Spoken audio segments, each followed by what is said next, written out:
All right, okay, so you'll be glad to know that at this point, we're actually going to, eventually in this video, we're going to look at the first tune as brand new pipers. And the tune that we're going to learn is a simplified version of Amazing Grace. Now, the reason why I've chosen Amazing Grace is because, I mean, it's one of those well-known melodies that you probably know anyway, so you know how it should sound. And as a result, it just makes it easier to start to see some of our rhythmic features in context and give you something to relate it back to. But before we do that, there are a couple of embellishments, or variations on an embellishment, I should say, in this case, that we need to know to be able to even do the simplified version. Now, why is it simplified? It's simplified because what I've done is I've stripped out some of the embellishments that we need to learn later on to play it full. But fundamentally, same notes, same rhythm, is just a little bit less complex, that's all. Okay, now, we've covered the primary grace notes, and we've also now included, in the last video, we have included the high A grace note, which is the thumb grace note, okay? There are other grace notes that will come up. We will look at them later on. And as I said before, you know, every note apart from low G is a grace note, okay? And I'm using grace note in the specific chirping sound sense that we consider them in the bagpipes, not as an overall decoration element. So the opposite side of grace notes, embellishments in bagpipe, are strikes. So as I've said before, whereas the grace note is a chirping sound, the strike is a more of a thudding, plosive sound, okay?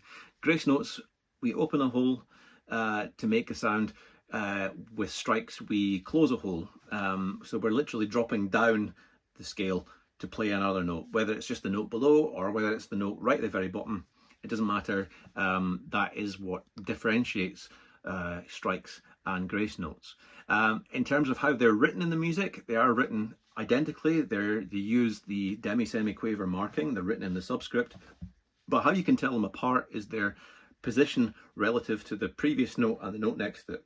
The grace note is always higher, but a strike is always lower, okay?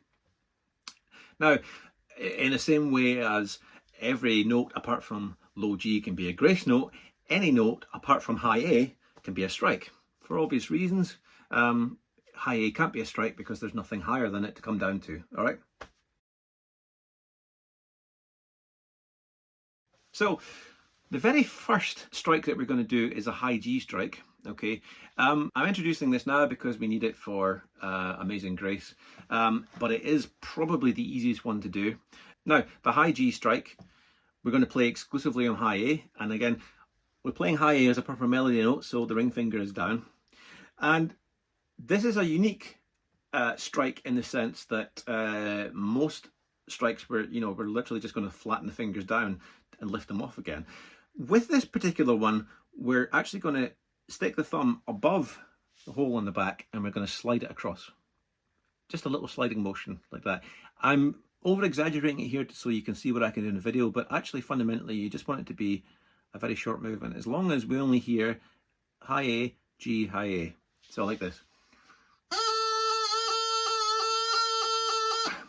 Now, that little blip of high G in the middle, you probably couldn't tell it was a high G. We don't hear it long enough to know, but again, it's producing that plosive sound, isn't it? That ba, ba, to split the high A up, okay?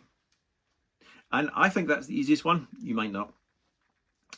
But as I said, it is exclusively only ever played on high A. Now, while we're thinking about this, it's a really good idea to give yourself the opportunity to disambiguate the high A grace note and the high G strike, okay? So, whereas a high A grace note is exclusively played from high G,